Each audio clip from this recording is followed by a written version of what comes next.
The sound of ripping silk echoed through the bridal suite as my mother's manicured nails tore through the bodice of my wedding dress. "Your stepbrother needs that trust fund more than you do, Sophia," she screamed, her face contorted with rage. "He has real dreams, real potential." I stood there in my white slip, watching $30,000 of French lace and hand-sewn pearls fall to the floor in tatters. My maid of honor, Jessica, gasped and reached for her phone, but I caught her eye and shook my head slightly. "Not yet." "Mom," I said calmly, adjusting my grandmother's pearl necklace, the only thing she hadn't tried to destroy yet. "The trust fund is mine. Grandma Eleanor left it specifically to me." The slap came hard and fast, snapping my head to the side. I tasted blood where my teeth cut into my cheek. Behind my mother, my stepfather Richard stood with his arms crossed, and next to him, my stepbrother Tyler smirked, already calculating how he'd spend my inheritance. "You selfish little bitch," Mom hissed. "Tyler needs that money for his startup. You're marrying into wealth anyway. What could you possibly need it for?" I touched my stinging cheek, then smiled. It was the smile that made them all step back, the one I'd been practicing in the mirror for weeks. "The ceremony starts in 20 minutes, I said softly. "I should get ready."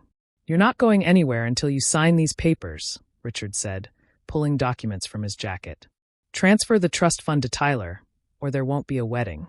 I glanced at the papers. They'd even had them professionally drawn up. How long had they been planning this ambush? "You're right," I said, reaching for the pen. "There won't be a wedding. At least, not the one you were expecting." The knock on the door was perfectly timed. I'd been watching the clock on the vanity, counting down the minutes. "Come in," I called sweetly. My prenup lawyer, Marcus Webb, entered first, followed by 2 uniformed police officers and a woman in a sharp suit I recognized as Detective Sarah Martinez. Behind them, my actual wedding photographer, not the one my mother had hired, began documenting everything. "What the hell is this?" Richard demanded, but his voice had lost its threatening edge.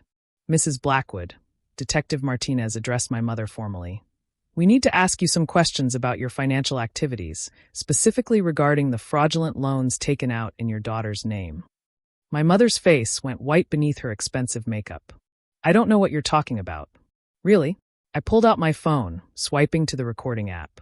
"Because I have 3 years of recorded conversations where you discuss using my social security number to secure loans for Tyler's previous failed businesses.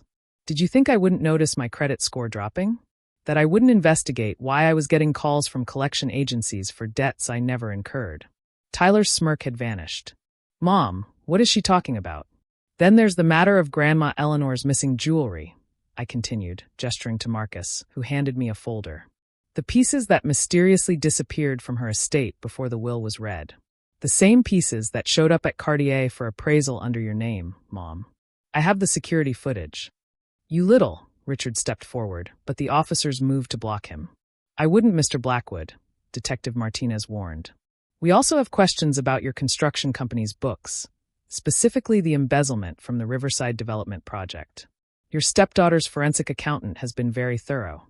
I walked to the closet and pulled out a simple white sundress, my actual wedding outfit. As I slipped it on, I continued, "You see, when Grandma Eleanor was dying, she didn't just leave me money. She left me a warning. She knew what kind of person you'd become, Mom. She knew you'd married Richard for his money, not realizing he was stealing most of it. She knew you'd try to take everything from me to prop up your house of cards." "This is ridiculous," Mom sputtered, but her hands were shaking. "I'm your mother." "No," I said firmly. "You're the woman who's been stealing from me since I turned 18. Who told me I was worthless unless I married rich. Who brought Tyler into our lives and told me I should be grateful to have a brother, even as he bullied me through high school, and you did nothing." Jessica finally spoke up from where she'd been recording everything on her phone. "Don't forget the part where they tried to seduce your fiancé last month. I got that whole conversation at the bar on video." Tyler's face flushed. "That was just what?" I asked. "Just another attempt to ruin my life because you can't stand that I succeeded without lying, cheating, or stealing?" Marcus cleared his throat. "Speaking of your fiancé, Mr. Morrison is waiting in the chapel with your real guests. Should I tell him you'll be ready soon?" I nodded, then turned back to my family. "Here's what's going to happen. You're going to leave with these officers. They have warrants for all 3 of you: fraud, identity theft, embezzlement. The IRS is also very interested in your tax returns, Richard. Oh, and Mom? That trust fund you wanted so badly? Grandma Eleanor structured it brilliantly. Any attempt to coerce or defraud me triggers a clause that donates everything to charity. Congratulations, you just cost Tyler $20 million. $20 million? Tyler's voice cracked. You said it was only $2 million. I laughed. And you believed her? She's been lying to you too, Tyler. There was never going to be a startup. She was going to take that money and run, leave you and Richard to face the consequences of your crimes. Isn't that right, Mom? That's why you have that one-way ticket to Costa Rica in your purse. Richard turned to stare at my mother, understanding dawning on his face. Helen, I should mention, Detective Martinez added, we've frozen all your accounts as of this morning. No one's flying anywhere. As the officers began reading them their rights, I picked up my grandmother's veil from where it lay safely in its box. The one family heirloom Mom hadn't managed to destroy. You know what the saddest part is? I said, adjusting it carefully. If you'd just been happy for me, if you just once acted like a real family, I might have helped Tyler legitimately. I might have invested in a real business, mentored him, used my connections to help him succeed. But you couldn't do that. You had to try to take everything. Sophia, please, Mom begged as the handcuffs clicked around her wrists. Don't do this. I'm your mother. My mother died when I was 12, I said quietly. The moment you chose Richard and his money over your daughter's well-being. The woman standing here is just someone who shares my DNA. As they were led away, I turned to Jessica and Marcus. How do I look? Like a woman who just saved herself from a lifetime of manipulation, Jessica said, fixing a strand of my hair. David's going to be so proud when he hears how you handled this. I smiled, a real smile this time. He already knows. He's the one who hired the forensic accountant when we started finding discrepancies. Said he wasn't going to let anyone hurt his future wife. Not even her own family. Marcus checked his watch. We have 10 minutes until the ceremony. The videographer has everything documented for the court cases, and I've confirmed all the trust fund paperwork is secure. Your grandmother would be very proud, Sophia. I thought of Grandma Eleanor, how she'd spent her final weeks teaching me about financial independence, showing me how to read people's true intentions, warning me about my mother's growing greed. She'd given me more than money. She'd given me the tools to protect myself. Thank you, Marcus. For everything. As we walked toward the chapel, Jessica asked, do you think they'll get serious jail time? Identity theft, fraud, embezzlement? They're looking at years, not months. But that's not my problem anymore. I paused at the chapel doors, hearing the soft music inside, knowing David was waiting at the altar with our real friends and his wonderful family. The family that had shown me what love actually looked like. You know what the best part is? I said, smoothing my simple sundress. This was exactly the wedding I wanted. Small, intimate, surrounded by people who actually care about us. Mom's obsession with appearances, with inviting hundreds of people we don't know to impress society?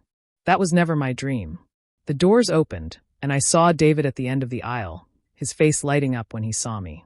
His mother was in the front row, crying happy tears, and his sister Sarah was beaming from her spot as a bridesmaid. These people had welcomed me without judgment, had shown me that family meant protection, not predation.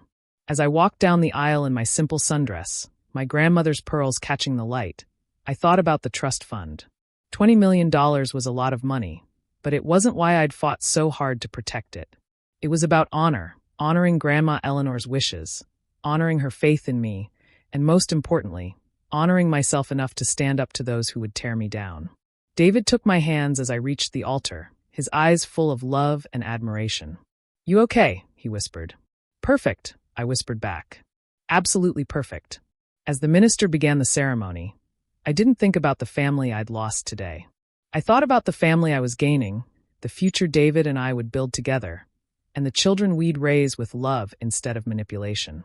Grandma Eleanor had been right about one thing above all else. The best inheritance she could leave me wasn't money. It was the strength to protect myself and the wisdom to know who truly deserved my trust. And as David slipped the ring onto my finger, I knew I'd finally found my real family.